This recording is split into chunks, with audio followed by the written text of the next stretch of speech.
Hi everybody, Keith Tanner here from Flyin Miata, and welcome to another edition of FM Drives. Today we're going to be going for a ride in Nancy. Nancy's a 2006 Miata that's been in the Flyin Miata development fleet since 2006. It's seen all sorts of different stuff, but what's interesting to us today is it's running our new NC Turbo Kit. Before we get into the Turbo Kit, let's talk about the rest of the car. It's a relatively mild build. As you can see, it's running on our Kojeki wheels, 17x9s. They've got 245 tires on it. It's running on our Stage 2 suspension kit, so that's Flyin Miata springs, Koni Sport shocks, and our sway bars. It's got our little big brake kit on all four corners. It's got our standard exhaust on it, our mid-pipe. So nothing too exotic, but what's really interesting is what's under the hood. Now the Turbo Kit. We're particularly proud of this because we started from scratch to design the best turbo kit we could build for this chassis. It's had a particular emphasis on emissions. This is emissions legal for all 50 states, including California. There's been a lot of work done to maintain the catalytic converter location, to make sure that everything heats up properly. We've been working with Greg Banish at Calibrated Performance to make sure that the tune is as good as possible. It's an OE level calibration, and we've even had to open up new tables that were not available to other tuners in order to get the results that Greg wanted. The turbocharger itself is a GT 2860 RS, otherwise known as the Disco Potato back in the day. It's a great size for this engine, for this sort of power level. We're running at 8 PSI equivalent today, which is a great power level for durability and good performance. The kit is intercooled, of course. There's an air-to-air intercooler in the front. We maintain the stock battery size, although we do move the battery over a little bit for the clearance we need. It comes with a new battery box for that. The air intake is enclosed. There's a recirculated bypass valve. There's heat shielding all over things. This particular car is a prototype car. There's a couple of things that are not completely production level. That's okay. It's going to drive normally. There's just a couple of parts you see under hood are not quite what the final parts will be. So we're going to start off with a drive through the Colorado National Monument on the beautiful roads around here. They're nice and twisty, but that'll give us a chance to experience the drivability of this kit, to get a feel for the car overall. And then later we're going to take it to the track and see how it works when you're really pushing it hard. So let's go have some fun.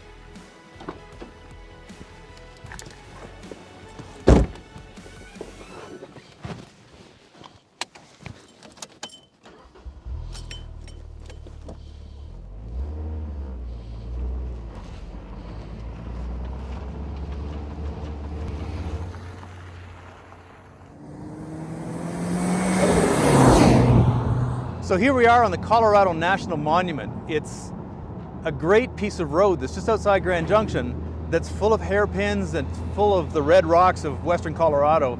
It's a great place to get a feel for a car, for how tractable it is, for how well it behaves, and it's a great place to get a feel for just how this car behaves as a normal car. We're not going to be stretching its performance capabilities here at all. This is just a matter of the hard stuff. It's easy to get peak horsepower. What's difficult is getting the car to behave well, to idle well, to just be tractable all the time. So here we're climbing up through a series of hairpins. We're not really pushing the turbo too hard here, but we are getting in and out of boost. Nice smooth transition without any lumps in the torque delivery.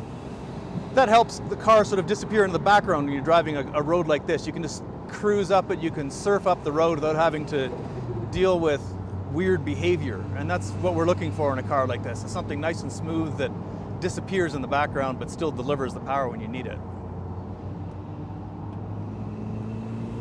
This road we're on was actually used as a racing bicycle stage in the Coors Classic back in the 80s. It was called the Tour of the Moon.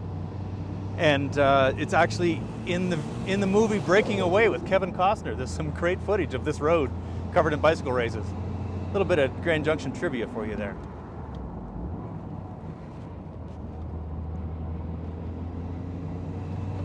Even coming off these hairpins, I'm coming out of them at maybe 2,000 RPM at most. The car just pulls smoothly and cleanly. There's just no drama to it. I mean, there could be drama if I got on the throttle nice and hard, but I'm not having to deal with a modified car feel. It just feels like a factory vehicle, which has been one of our goals. And that's a side effect of all the effort put into the emissions tuning, because in order to get that clean emissions you've got to have very good drivability. You can't have the car stumbling, having misfires, running rich in certain positions. It's got to be well behaved all the time. And that's exactly what this is.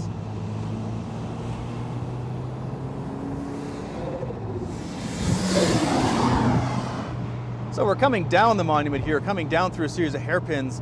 Now this is obviously not a place where turbo power comes into play, but it's a place that really tests out your calibration because you're doing a lot of light throttle, throttle onset, cut throttle, a lot of transitional behavior. And if that car's not tuned well, you'll get a lot of lumpiness basically in how the car drives. It won't be smooth. This is a sort of place where a poorly tuned car really shows up. It drives like a stock car, which is exactly what you're looking for in this situation. Tunnel, and of course, as required,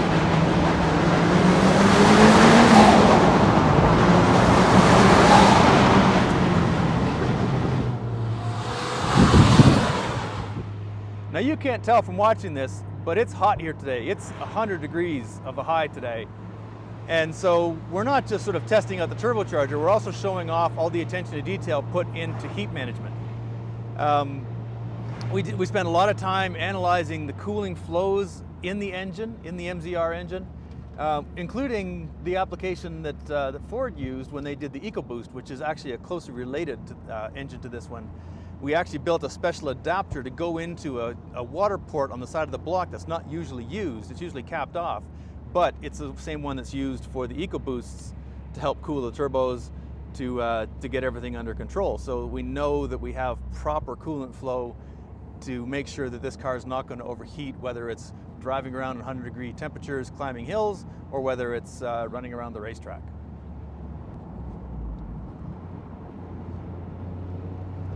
This is a sort of road that Miatas are great for. It's twisty, it's fun. This is this is a tough day at work. This whole car put together is great for this sort of road. It's responsive. You don't have to worry about, you don't have to think about the car. It can just disappear into the background, and that's honestly the best thing you can say about a modified car, is you don't have to think about driving it. It's quick enough. I could probably get myself in some serious trouble through here, or I can just lay back, relax, and just enjoy the flow of the road. The turbo's not going to get in my way for that. It makes some nice little noises. I mean, who doesn't love all the little hisses and pops and burbles?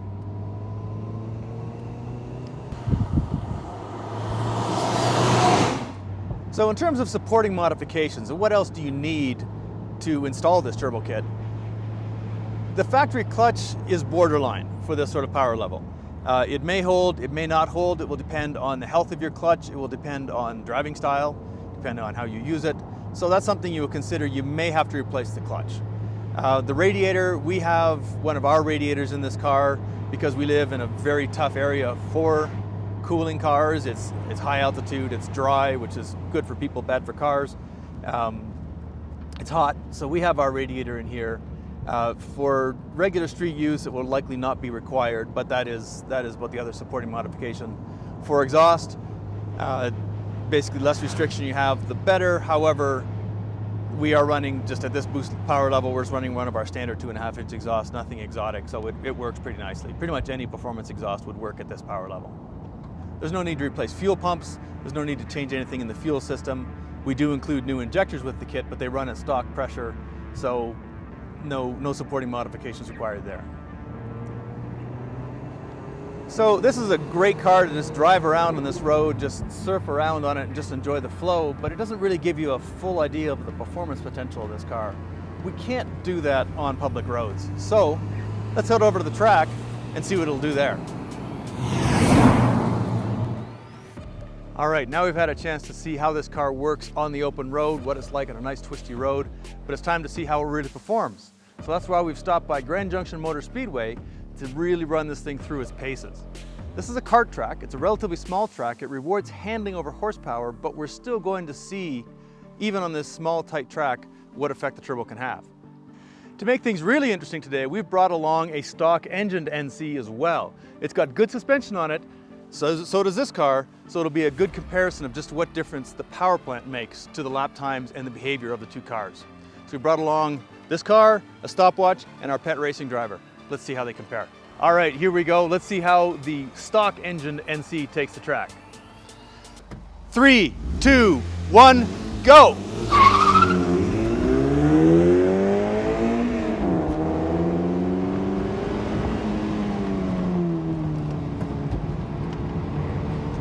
As I mentioned earlier, this is a kart track, so it rewards nimble handling. There's a couple of spots where you can really unleash the motor. He's coming up to one of them now, sometimes called the banana straight, because it's not straight, but it's a good chance to run up through the gears, climb a little hill up to one of the slowest corners on the track.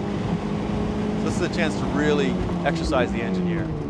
Onto the brakes, around the top, and now a fun little chicane that's a quick little left, right, left.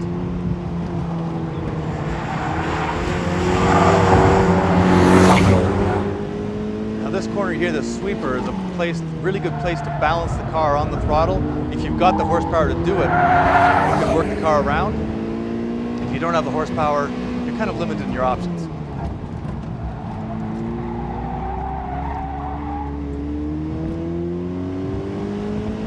All right, the setup for the last corner here. Now this is almost a skid pad, it's almost 180 degrees.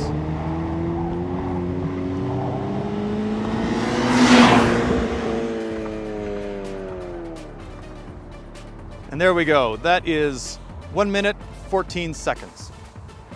Here's our baseline. All right, now it's time to find out how the turbocharged car does on the same test. 3, 2, 1, go! Definitely comes off the line a lot harder. You can hear that turbo venting off as he shifts going down the straight. This is the first section of the track that's going to start making a difference with the turbo, with the extra power. Up the banana straight. See, the car's moving a lot quicker. You're starting to load the tires up much sooner. Top, chicane. This part of the track is not heavily influenced by power. You can use the power a little bit to rotate it around that top corner. Most of this is just a matter of getting the rhythm. But this section here, you can use the extra power to throttle steer around a little more and help balance the car.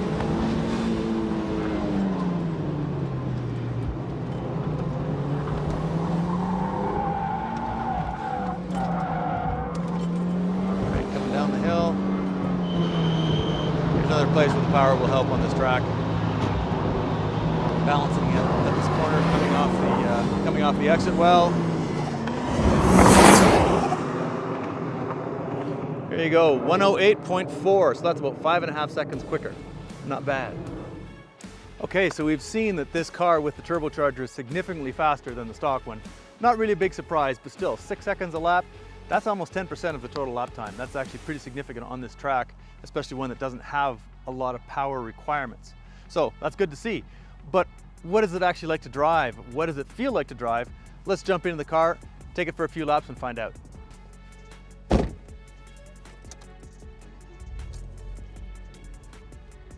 All right, here we go.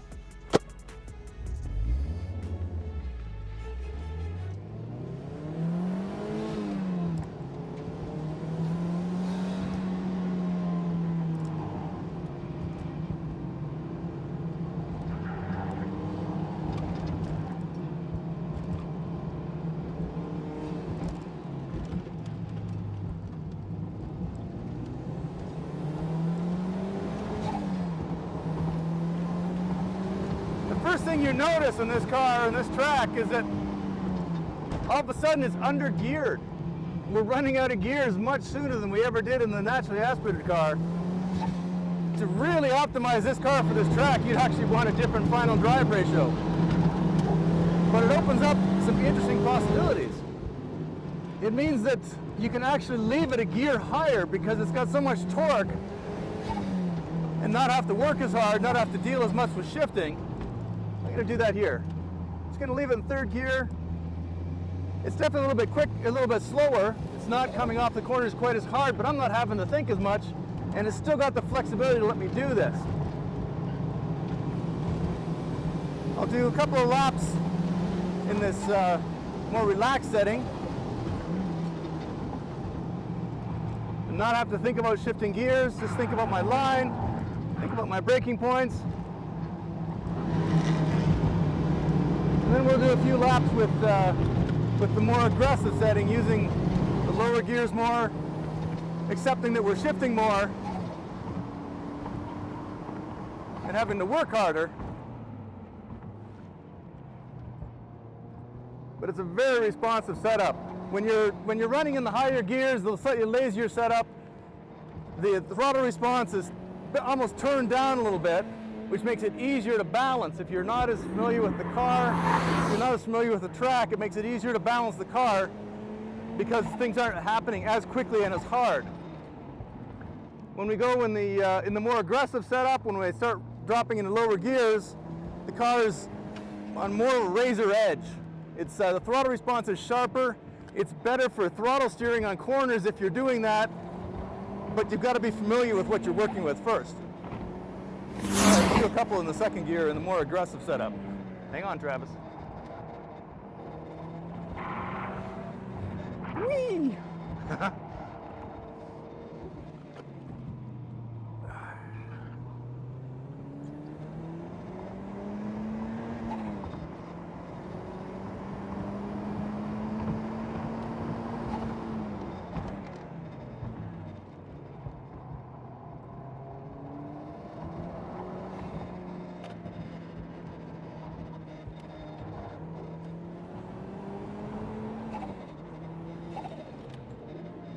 So on this lap, I'm keeping it above 4,000 RPM. The throttle response is sharp, very easy to throttle steer, to balance the car in the corners.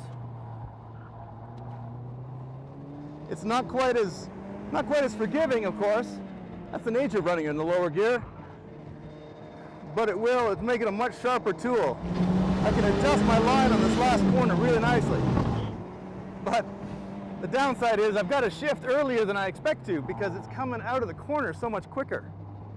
My usual rhythm around this track is in a car with different gearing, so I'm used to shifting a little later, but this one is so quick to run through the gears that I've got to get on it right away. The biggest thing you notice about this power plant is how little it's really affecting the drivability of the car. It's still just as easy to pound around here, even on a kart track where you're shifting all the time, where something's always going on. But it's a very controllable, easy build of power. I'm not having to do anything weird to manage a big spike of power. I'm not having to deal with the power plant. It's just working for me. And that's really all I want. I just want a power plant that I can ignore and concentrate on the driving. So this turbo engine doesn't have the spiky delivery that you get with a stereotypical turbo, the huge turbocharger. You know, it's designed to be a dyno queen. This is very much the opposite. It's very drivable, very flexible. If I can leave it a gear up if I want to, I can drop it down a gear if I want to really catapult off the corners. It's a good tool. And here we are, herring around this track in the desert in near 100-degree temperatures. I'm not even have to monitoring the temperature gauge at the moment.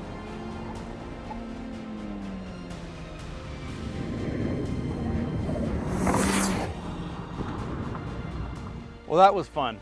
I hope you enjoyed watching this video as much as we enjoyed making it, and I hope it gave you an idea of what it's like to drive Nancy, our turbocharged NC, on the street and on the track. We have to thank Grand Junction Motor Speedway for giving us access to their track to shoot some of this video. I think it added quite a bit to the experience of what it's like to drive the car. If you have any more questions about this car, about the turbo kit that's on it, or the suspension, or anything else about it, feel free to throw a question in the comments or to contact our customer support department at flyinmiata.com. We'd be happy to answer any questions you might have and help you make your Miata as much fun as this one is.